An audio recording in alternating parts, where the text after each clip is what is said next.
he gives the algorithm for 5 forms of quadratic equations. That's not what we do today. Today, we just have ax squared plus bx plus c equals 0.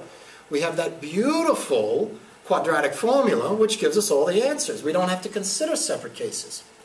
But if you didn't really, believe in negative numbers, well, then you'd have to say, what about when you have squares equal to what they called roots? The variable not to a power, they call a root.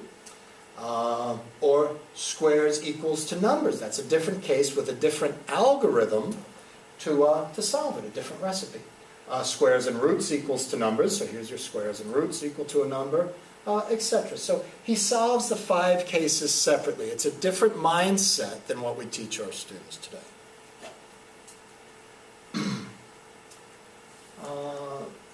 Now,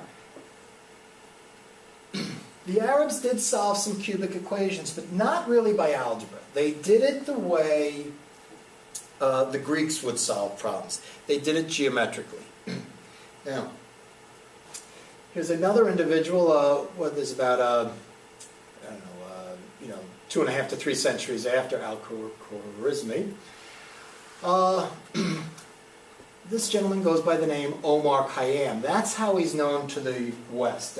He's famous for being a Persian poet, and his poetry has been translated in the 1800s. And I guess he's more famous for that. I'm not familiar with his poetry.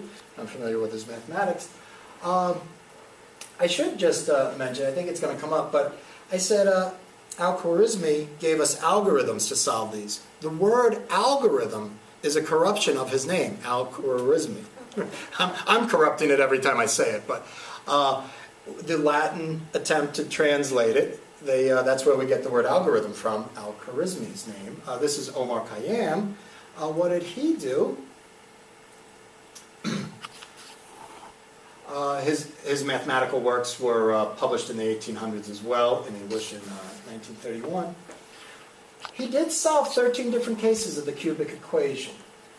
He used geometric reasoning, and he did it with intersections of hyperbolas, parabolas, and circles. So this is all geometric. He's not getting numbers. He's not getting the square root of 5 or anything like that. He's drawing a diagram, and he's saying, this length on the diagram, that's the solution to your equation.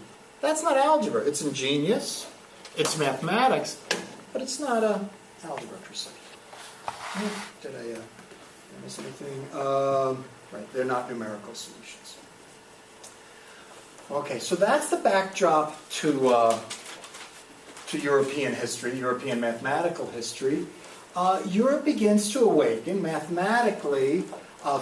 Fibonacci, or as he called himself, Leonardo of Pisa, he writes a book in 1202 called Liber Abaci, the Book of Calculation, and the first sentence in the book introduces the Hindu-Arabic numerals. They were still using Roman numerals.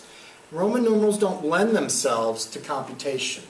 Much more difficult. The Hindu-Arabic numerals 0 through 9, very useful. So Fibonacci brings that Arabic knowledge to Europe. He was the son of a trader. He spent time in North Africa, in one of the cities in Algeria, as well as Egypt and Syria and Greece. And everywhere he went, he was studying the mathematics there. His father wanted him to study mathematics. Just kind of a curious bit of trivia. In another book of his, Floss, which means flower, 1225, he finds an approximation to this.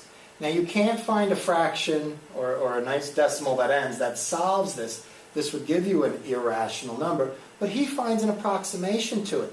Here's his approximation. It's correct to 9 decimal places. He was a brilliant mathematician. He was the greatest mathematician of his time, and several generations on either side.